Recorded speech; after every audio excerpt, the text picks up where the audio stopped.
sioe belydrau llawn goleuadau llachar a cherddoriaeth. Yn debyg I sioeau tan gwyllt, ond heb y sŵn. A'r ysgol hon yn Norfaen y cyntaf yn y sir I drefnu sioe o'r fath.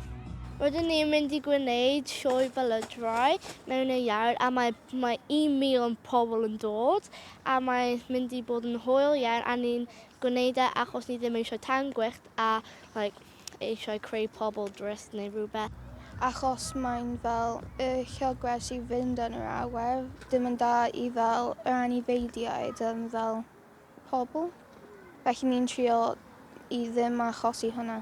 Rydyn ni ddim eisiau defnyddio tan gwyllt achos maen nhw ddim yn dda i'r llygredd a mae'n gallu brifo y llysiau pobl a mae'n gallu ofni anifeiliaid. Y nod oedd creu sioe y gallai pawb fwynhau.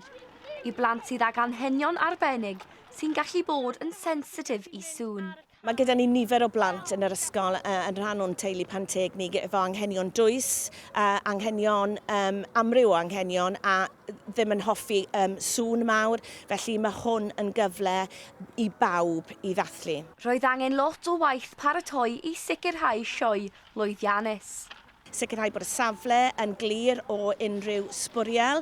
Maen nhw wedi bod yn mesur ar gyfer gosod y tapiau diogelwch I fyny a wedyn gosod posteri I fyny a sicrhau bod pawb yn barod. A nath yr holl waith talu ffordd gyda sioe arbennig llawn lliwiau llachar a fydd falle'n rhoi taw ar dan gwyllt am byth.